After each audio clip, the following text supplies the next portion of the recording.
Can't pay no mind, no I can't pay no mind. Can't give none of my time, give my time to the grind. Gotta get a grind on mine, cause that's the only way I'm gonna shine. Gotta pay my dues. Gotta pay my dues. Okay, so Terry, Square Roots LLC.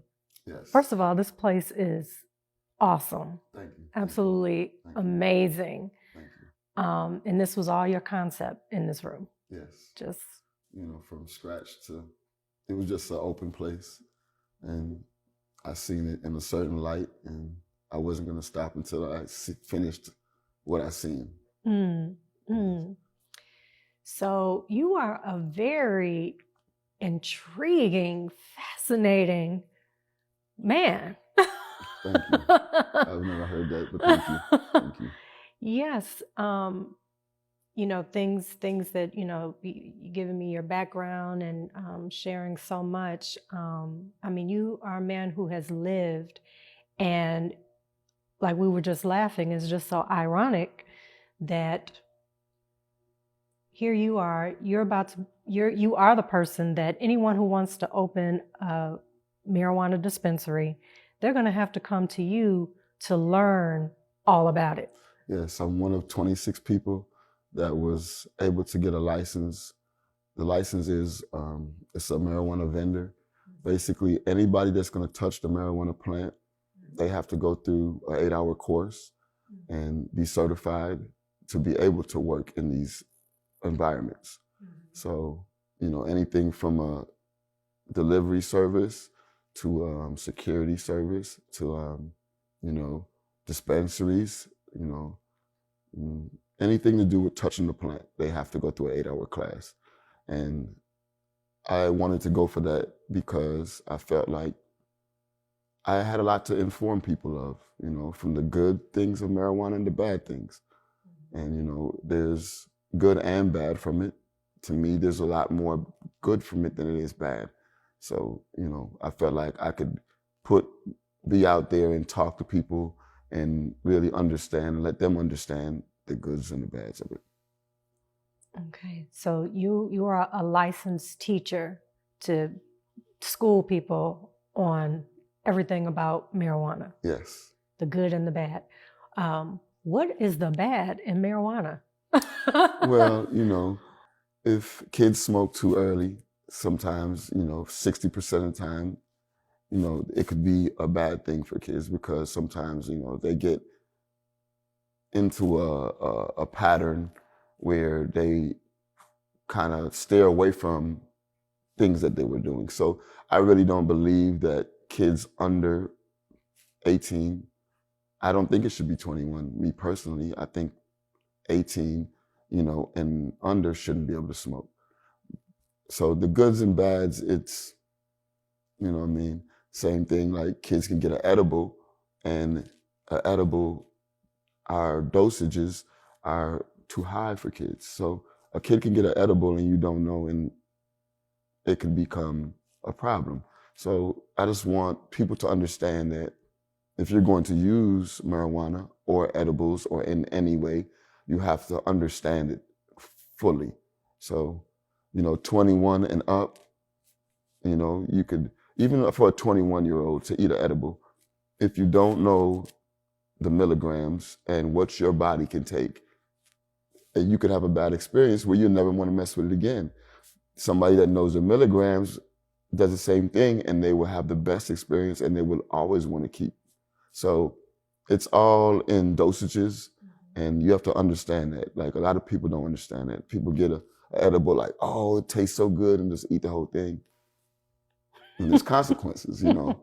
So these are the good and the bad things of marijuana, you know. Now, a lot of people are saying, like, even for children, it's healing, like with cancer. And I was just reading something with autism. What are your, as a teacher, because I'm sure you're going to get a lot of those kind of questions too. You probably are already. Yeah. How does that work? Marijuana with children and illnesses and pain? You know, there's certain ways, that things that you could take out of marijuana. Like, you know, there's CBD, there's THC. So there's two things that the THC part of marijuana is more of a psychedelic feeling, you know, and for certain illnesses, some people need that. And the CBD part is good for healing. So there's certain parts of marijuana that you can use for different things. Just like you can use hemp to make clothes, you can use hemp to create fuel. So it's all, you have to understand it. A lot of people don't understand it. And people are like, oh, marijuana. Like my grandmother used to take marijuana and she put it in rum and let it sit there. And anytime that I had a headache, I was feeling sick, I was getting a cold, she would take it and she would rub it on my chest. She would rub it on my forehead. And she would take a capful. She would let me drink it. So it's a lot of healing from a long ways back. You know, marijuana's been here since the 18th century. Mm-hmm. You know, they found it in a man's grave. You know, so it's been here. You know, it's just, it was all turned into a bad thing when Mexicans were coming here, bringing it here, migrants, and were smoking it, and they used it as a bad thing because they didn't like that the migrants were coming over. Jazz people smoked it. They didn't like because we were black and we were smoking marijuana. They looked at it as a bad thing, and it was a way to stigmatize us. It wasn't really the plant. It was a way to stigmatize people of color, black people, Mexicans. Minorities. Mm. So from way back then, the whole bill that was passed, law that was passed, it was all to go against people of color. So to oppress. So yes. They used marijuana, something that was natural and a healing source, yes. And from time to time to have somewhat of a psychedelic experience, yes. To, you know, relieve the stress a little bit. Yes. Something that had been around for centuries that was for good, but when people of color started using it, that was a way to put a foot yes. on the neck. Yes. Interesting. Tell us more about your background. So you grew up with marijuana, like with your grandparents, and it was a healing source. Tell us more about your background. So clearly you are qualified to teach because you grew up with marijuana as a healing source. Yes. And I grew up in a body shop. My father smoked. My uncles smoked. My mom smokes. So I've always looked at it as my father's the greatest man I ever known, the strongest man I ever known, the hardest working man I ever known, and he smoked on a daily. And whenever he smoked, he was never a mean person to me. He was never a bad person. It enhanced the man that he was. So same thing with my mom. My mom's a seamstress. And, you know, they're both artists in different ways because my dad made cars beautiful. My mom made clothes beautiful. So I felt like it enhanced their artwork. So me growing up, you know, in that background, you know, I've always known that marijuana is not a bad thing. I've seen people on drugs, real drugs, and I know personal people in my life that were on drugs. So to know the difference, I've seen it from when I was a little kid. You know, I could tell the difference.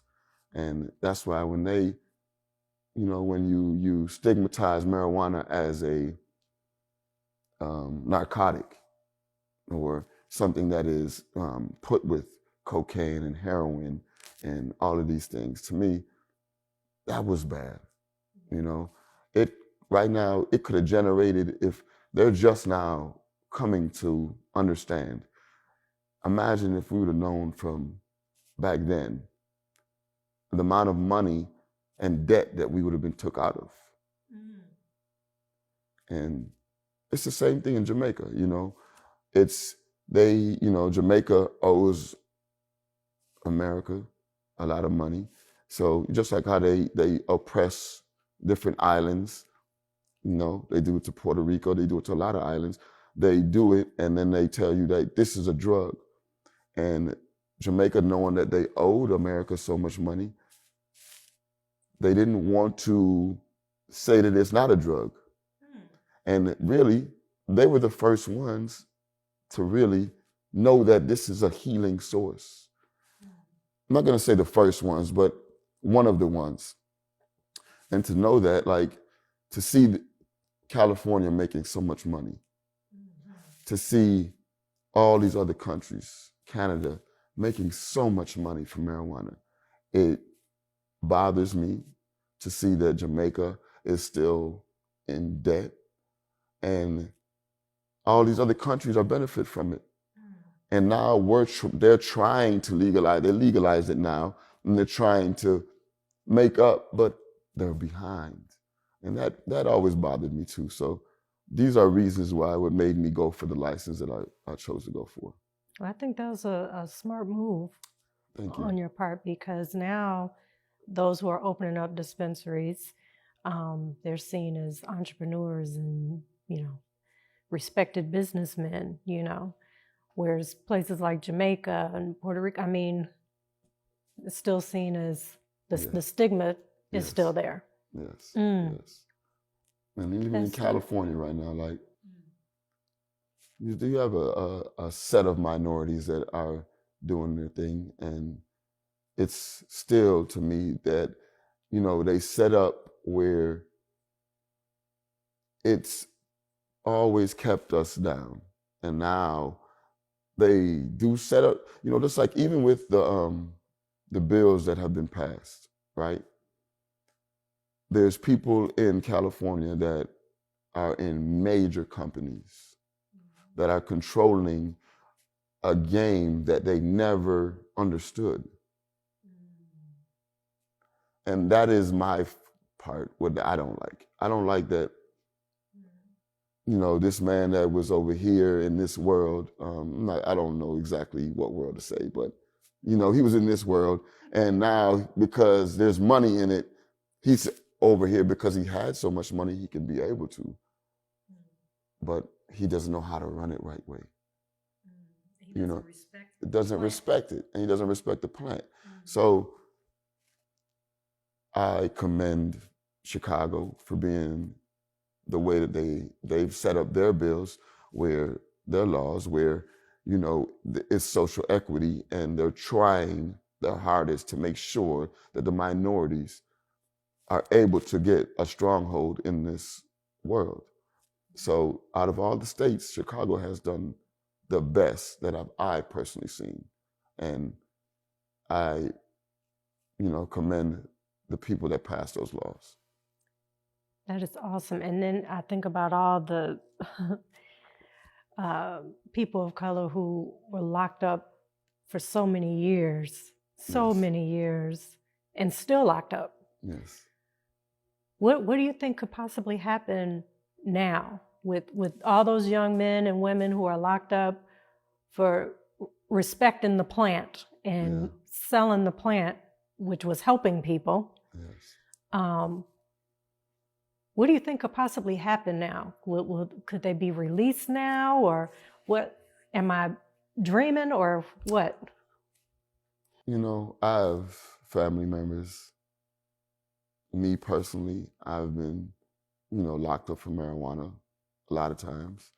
I have family members just did a lot of time. I have family members that have been deported, more than one, all for marijuana.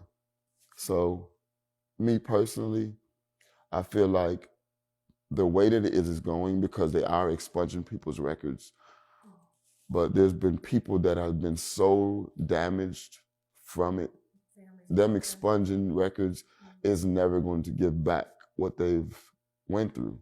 So in the same way, if we don't start somewhere, we'll never start. So I commend them again for even taking these steps to be able to move forward, So it's just like anything that, that you were oppressed for, and to finally see that somebody recognizes that you were oppressed for it, it's always going to be an upliftment. So this whole thing is an upliftment.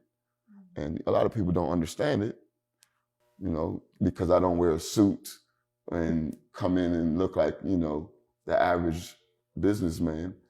But, But you one are a day, businessman. thank you. One day, people like me will be your average businessman in the city's eyes, So this world is very complicated, very interesting. And, the marijuana plant is something that will never end. There's thousands and thousands of different strands of marijuana that do different things, that taste different. So something like that is always going to change. It's going to evolve. And the weed that my father was smoking in the 70s and the 80s and even the 90s is not the marijuana that you see now. It is the percentage of THC. People have learned how to adapt to grow better marijuana.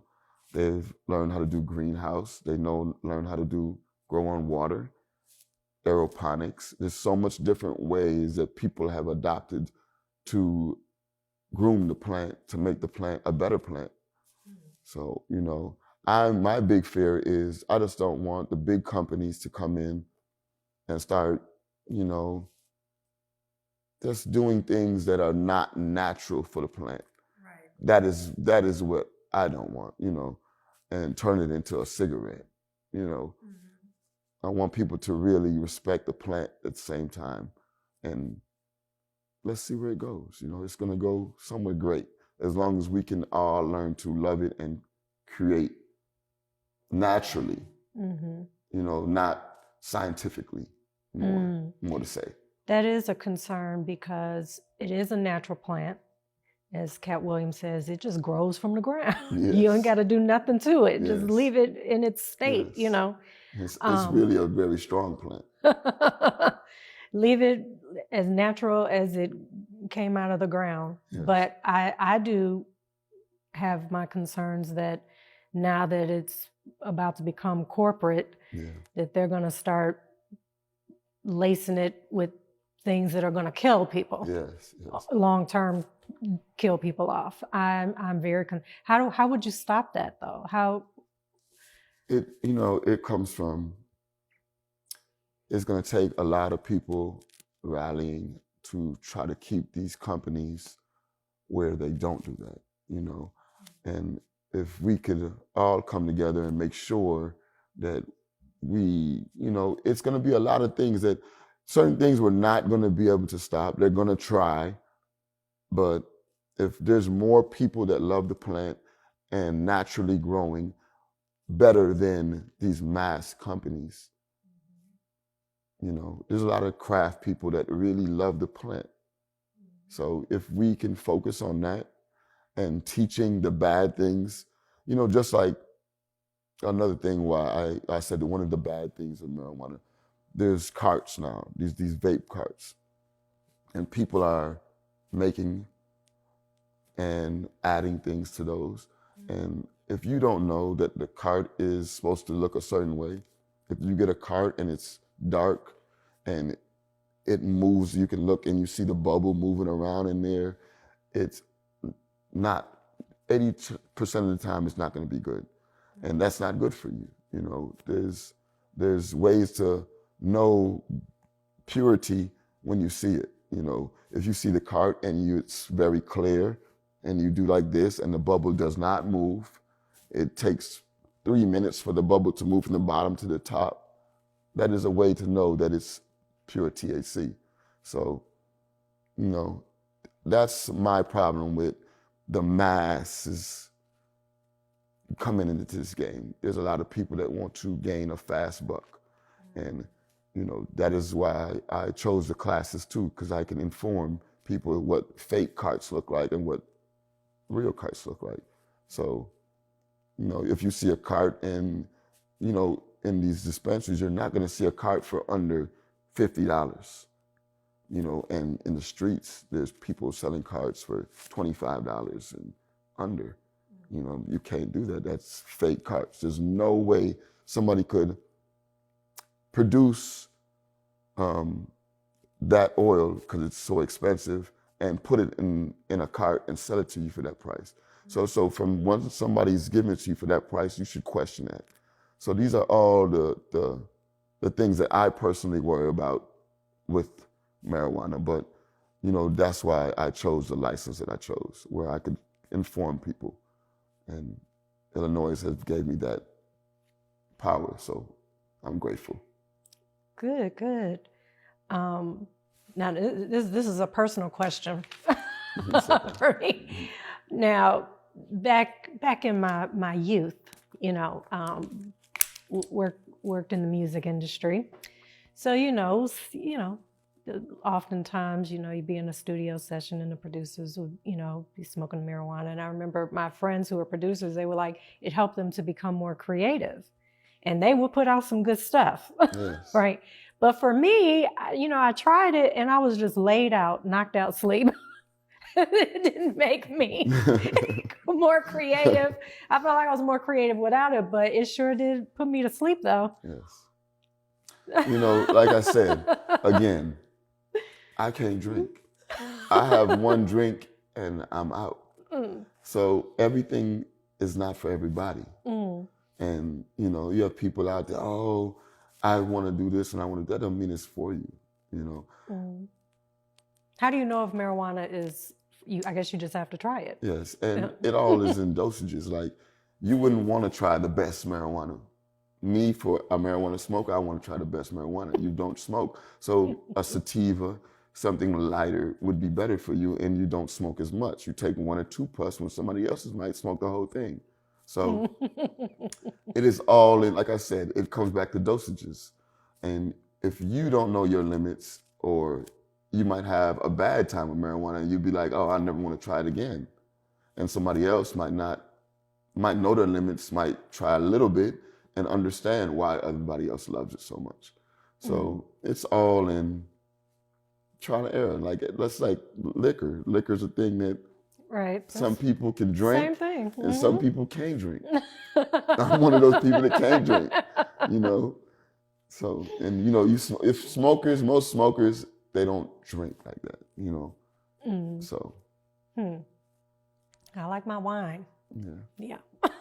So, you know, maybe an edible would be better for you. You know, you might just have a small dosage, a milligram, and you would see a difference, you know. So take Evanston Lab TV to a whole nother creative level. Yes. Yeah. Okay, and one last question. So for your classes, is it just for people who are opening a dispensary that will be learning from you, or could it be maybe a person with some ailments, with a disease or illness?